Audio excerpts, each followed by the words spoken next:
तुमच्या दोघांचं स्वागत आहे स्टार मीडिया मराठीमध्ये. आज आई बाबा रिटायर होत आहे मालिकेचा पहिला प्रोमो सगळ्यांना पाहायला मिळाला आणि आज लॉन्चिंग आहे, प्रेस कॉन्फरन्स आहे आणि तुमच्या लेखीची नवीन मालिका आहे ते पालवी कदमची. पहिले तर काय सांगाल की कसं वाटतंय तुम्हाला? खूप छान वाटतंय. महाराष्ट्राची मोठी मालिका आहे ही, म्हणजे सर्वात मोठी मालिका असं तिचं नावलौकिक आहे. आणि त्या चॅनलवरती आणि हिची हृदयस्पर्शी म्हणजे कौटुंबिक जिव्हाळ्याची अशी मालिका आहे. त्यात ती स्वतः ॲक्ट करते, अभिनय करते. त्याच्यामुळे मला खरं तर पर्सनली म्हणजे म्हणता येईल की मला अभिमान वाटतो तिचा. आणि त्याचबरोबर ह्या मालिकेबद्दल सांगायचं झालं, पॉईंट ऑफ व्ह्यू मालिकेबद्दल बोलू का? येस. तर ह्या मालिकेबद्दल सांगायचं झालं तर एक मोठे मोठे दिग्गज आहेत, म्हणजे सतीश राजवाडे, त्याच्यानंतर त्यांनी ही चिन्मय मांडलेकर, कलाकारांपैकी मंगेश कदम, त्याचबरोबर निवेदिता सराफ, या सगळ्या दिग्गज कलाकारांबरोबर तिला तो अभिनय करायची एक संधी मिळाली. मला वाटतं तो संधीचं ती सोनं करेलच, त्याबद्दल वाद नाही. पण म्हणतात ना, परिसाला स्पर्श झाला की लोखंडाचं सोनं होतं, तसं थोडंसं तिला पण थोडंसं पॉलिश होईल असं मला वाटतं. आणि ही मालिकेबद्दल बोलायचं झालं तर अगदी घरोघरी ह्या विषयाचा हे आहे, म्हणजे हा विषय आहेच आहे. आणि त्यामुळे मला खरोखर असं कौटुंबिक जिव्हाळ्याची अशी मालिका आहे. बरं, तुम्ही काय सांगाल? कारण आपल्या मुलीची प्रगती तुम्ही प्रत्येक वेळी बघत असता की स्टेप बाय स्टेप ती प्रोग्रेस होत जाते, मालिकावरती मालिका, इव्हन तिचे वेगवेगळे प्रोजेक्ट काही ना चालू असतात. काय सांगाल की तिची घडण तुम्ही बघताय तर प्रेक्षकांना काय सांग? मला तर खूप तिचं कौतुक वाटतं आणि अभिमान वाटतो की आज या ह्याच्यावर पाऊल ठेवलं, पण त्याचं तिने सोनं केलं. तिला लहानपणापासून आवड होती या गोष्टीची आणि आज तिने त्याचं सोनं केलं. मला त्याचा खूप अभिमान वाटतो. यामुळे प्राऊड फील होतं मला दोघांना. दिग्गज कलाकारांसोबत ती मालिका हो, करते. हो. आता निवेदिता ताई आहेत, मंगेश दादा आहे. सो आपण म्हणजे आम्ही तर लहान असल्यापासून त्यांना बघत फॉलो करत त्यांना इथपर्यंत आलो आहे. सो तुम्हाला कसं वाटतंय आज ती त्यांच्यासोबत काम करते तर? निवेदिता सराफ म्हणजे माझ्या आवडत्या हे होत्याच, ॲक्ट्रेस होत्या आणि असं वाटलं नव्हतं की त्यांच्याबरोबर आज तिला संधी मिळेल. जेव्हा ते आम्हाला समजलं तेव्हा मला खूप बरं वाटलं की आज एवढ्या मोठ्या कलाकारांबरोबर आज तुझं म्हणजे तुला लीड मिळालं आणि त्या कलाकारांबरोबर तुला संधी मिळते आहे. त्यांच्याकडून खूप काही गोष्टी शिकायला मिळतील आणि खूप आनंद झाला, म्हणजे मन भरून येतं आता माझं. बरं, मालिकेचं टायटल आहे आई बाबा रिटायर होत आहेत. सो तुमचे काही प्लॅनिंग आहेत का रिटायरमेंट नंतर? एक्झॅक्टली मी आमच्या घरी नेमकं सगळं असंच हे वातावरण असतं. मग थोडक्यात सांगायचं झालं तर मी आमच्या घरचं एक गावी एक छोटंसं आपलं कौलारू घर आहे छानपैकी, आणि निसर्ग तेवढाच सुंदर आहे. आणि आम्ही नेहमी मी सांगत असतो हिला की अगं चल आपण जाऊया गं. तर मग मुलाचं कॉलेज आहे, पालवीचं शूट आहे, अशा काही ना काही समस्या असतात. कोण काय आमच्याकडे कोणाचं लग्न असेल, कोणाचं काय आजारपण असेल, आणि आपला मोठा परिवार आहे त्याच्यामुळे त्या बाबतीत काय ना काही समस्या असतात, त्यांच्यापर्यंत पोहोचायला लागतं. अशा वेळेला कुठल्या ना कुठल्या अडचणीमुळे आम्ही तिथे जाऊ शकत नाही. म्हणजे शेवटं असं वाटतं प्रत्येक वेळेला जावंसं, शनिवार रविवार म्हणून जाऊया आपण 2-3 दिवस. तर आम्ही त्या अगदी एक्झॅक्टली आत्ता मगाशी मी एक छोटासा तो एक क्षण पाहिला त्या मालिकेतला की चला आपण जाऊया. तर तो टी व्हीवाला मेकॅनिक येत असतो, तर त्याच्यामुळे त्यांना शोला जायचं असतं मुलांना, आणि ह्यांना पण कुठेतरी वॉकला जायचं असतं संध्याकाळच्या, तर त्याच्यामुळे ते राहून जातं. आणि अशा परत काहीतरी छोटंसं असं म्हणजे कुठल्या ना कुठल्या कारणाने हां, तर आमचंही तेच वाटतं. त्यामुळे मी एकदम म्हणजे मी मालिका हा विषय माझा नाही आहे. मी टी व्हीवरती मालिका बघतच नाही. आता माझी मुलगी रोल करते म्हणून मी ती मालिका छोटीशी बघत होतो, पण आता ही मालिका मी नक्की आणि नक्की म्हणजे एकदम जिव्हाळ्याचा विषय म्हणला. दोघं एकदा सेटल झाले ना, पालवी आणि मुलगा माझा, की आम्ही दोघं मग गावी जाऊन राहायचं असं आम्ही पहिल्यापासून विचार करत होतो 10वी झाल्यावर आपण थोडंसं फ्री होऊ असं. पण मला वाटतं आता नंतर त्या जबाबदाऱ्या आपल्या वाढतच आई बाबा जातात. कधीच रिटायर होत नाही. येस. बरं, नक्कीच. मगाशी मी पालवीचा इंटरव्ह्यू घेतला तेव्हा तिला सुद्धा हेच विचारलं होता की आई बाबा जेव्हा रिटायर होतील सो ते तुझ्यापासून लांब गेलेले तुला आवडतील का? तर तिने तिचं आन्सर खरंच अपोजिट होतं. तिला आई बाबा सोबतच हवेत. म्हणजे काहीही झालं तरी तिने सांगितलं की आई बाबांना रिटायरमेंट झाली तर मी त्यांच्यासोबत असेल, पण त्यांना जास्त अंतर नाही द्यायचं आहे. सो आता तर आम्ही दोघं कधी जायचं बोललो ना कुठे गावी म्हणा, तिच्या आजीकडे पुण्याला, तिचं तोंड लगेच चेहरा असा ना, तुम्ही जाणार मग मला नाही म्हणतात, तर तुला वेळच नाहीये काय करणार. म्हणजे ह्या वयातली म्हणजे काही आम्ही मुलं एकत्र जातो तर तिला मजा वाटते की आम्ही एकत्र चाललोय, मम्मी किती दिवसांनी आपण एकत्र आलोय असं तिला हल्लीचा खूप ट्रेंड आहे आनंद की हल्ली म्हणजे मुलं शक्यतो आपल्या पॅरेंट्स बरोबर जात नाहीत कुठल्या म्हणजे नाही मी नाही तुम्ही लोक जा आम्ही नाही येत असं किंवा असं.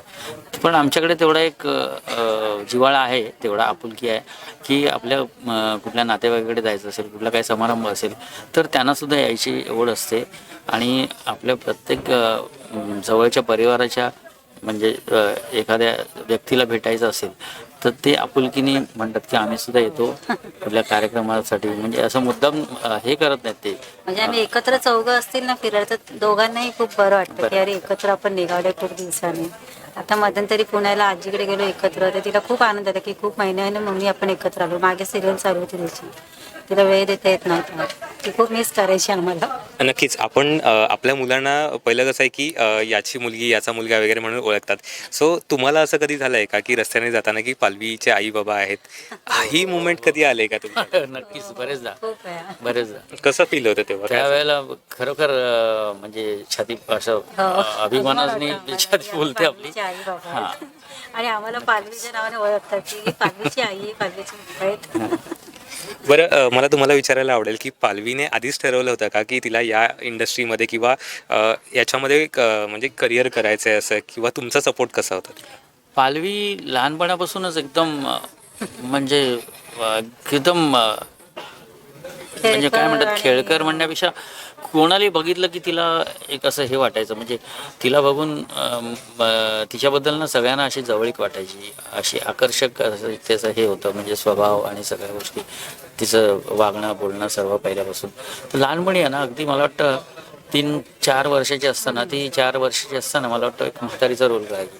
आता ते डायलॉग आम्ही तिला आपलं मस्करी म्हणून विचारायचो. करायची आणि मग काय रे बाळा तुझं लग्न झालं काय, आमच्या दोघातच बोलायची पहिली ती. आणि मग नाही ग माझं माझी कोण आहे, काठी घ्यायची एक हातात. आणि त्यावेळेला ना आम्ही अक्षरशः कोणाकोणाकडे जायचो त्यावेळेला हा विषय परत, मग त्यावेळेला परत ती करायची डान्स आणि त्याच्यानंतर मग तिचा डान्स ही पण बऱ्यापैकी डान्स समजतो तिला, त्याच्यामुळे आमच्या घरात तो थोडा कलाकाराचा हेच आहे. तर तिला तो डान्सच्या माध्यमातून ती बऱ्याच स्टेजवर तिने पारितोषिकं वगैरे घेतलेली आहेत. नंतर टिपरे नंतर टिपरेचं पण टिपरेची ऍक्टिंग त्याच्यानंतर सेम करायची. ती कॉलेजला गेल्यापासून नंतर मग मी पण तिच्या हे करत होतो, कारण मला स्वतःला नाटकं आवडतात. मी पण म्हणजे अभिनयाशी रिलेटेड आहे थोडंसं, मला आवडतो. मी पण थोडंफार छोटं मोठं करायचो गोष्टी. तर अभिनय करता करता मला सुद्धा असं वाटायचं की आपण सुद्धा काहीतरी, पण त्यावेळेला तो प्लॅटफॉर्म नव्हता कदाचित. आणि असं असताना तिला मी म्हटलं कॉलेजला गेल्याच्या नंतर ड्रॅमॅटिक सोसायटीचं हे होतं, ते 11वीपासून जवळजवळ तिला बघितल्याच्या नंतर तिच्या सरांनी वगैरे तिच्याकडे सुपूर्द केलं आणि तिने ते समर्थपणे पेलवलं. अगदी इंटर कॉलेज ज्या हे असायच्या स्पर्धा वगैरे असायच्या, तिचं मग ती लीड तीच करायची स्वतः. आणि असं करता करता करता मी म्हटलं बघ मग तू आता ना थोडंसं निवेदनाकडे जा, कारण थोडीशी भाषा आपली कॉलेजमध्ये. तर ते निवेदन करता करता मग ॲक्ट असं दोन्हीकडे तो असा बॅलन्स करत तिने ह्या छोट्या, मग तिथे रील वगैरे करायची. तेही मला माहिती नव्हतं, रील हा विषय तो इंस्टाग्राम वगैरे मी त्याच्याशी नव्हतो, तर मला माहिती नव्हतं. बरेच लोक बोलायला लागले अरे पालवी हे करते ते करते. म्हटलं काय रील आहेत नेमकं बघूया. मग मी छोट्या मोठ्या अरे असं केलं तसं, मला तोपर्यंत मी सुद्धा म्हणजे तिच्यापासून तो अनाभिज्ञ होतो, म्हणजे मला अजिबात हे नव्हतं, मला माहितीच नव्हतं. नंतर असं मग करता करता मग तिला एक छोटीशी अपॉर्च्युनिटी आली. एक हम गया नहीं जिंदा आहे, स्वामी समर्थांच्या वरती आधारित असा पिक्चर होता, सिनेमा होता. तर त्याच्यामध्ये तिला ते करायचं हे झालं. नंतर मग एक शॉर्ट फिल्म केली, त्या शॉर्ट फिल्ममध्ये तिने केलं, तिच्याबरोबर मी ॲक्ट केलं त्या शॉर्ट फिल्ममध्ये, तेही मला सांगायला आवडेल.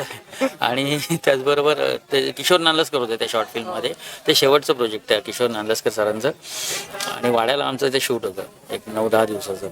ते करता करता मग हळूहळू पालवीचं थोडंसं म्हणजे नावारूपाला आलं थोडंसं तिचं ॲक्ट अभिनय.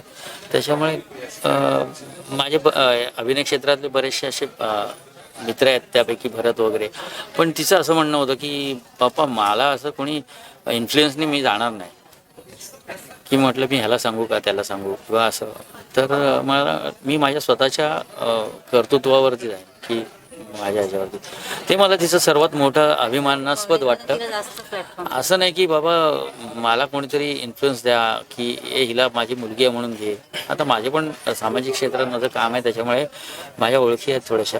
पण तिथे ती कधी अशी म्हणाली नाही पप्पा मला यांचं हे करा, की यांना सांगा माझ्याबद्दल. नाही, मी माझं कर्तृत्व मी हे करणार. त्याच्यामुळे मला तो एक अभिमान खूप वाटतो की ती स्वतःच्या पायावरती म्हणजे ती उभी आहे असं मला वाटतं. बरं, मला अजून एक विचारायला आवडेल, कारण सोशल मीडिया एवढं प्रगत झालेलं आहे ना, सो काही आता म्हणजे आताची जनरेशन सोशल मीडियावरती जास्त असते, पण काही लोक चांगला फायदा करून घेतात, काही असा उपयोग म्हणजे वेगळाच फायदा करून घेतात. सो तुम्हाला काय वाटतं की कारण पालवी सोशल मीडियावरती बऱ्यापैकी ॲक्टिव्ह असते. आता तुम्ही सांगितलात की ती रील्स बनवत असते, तुम्हालाही माहिती नव्हतं.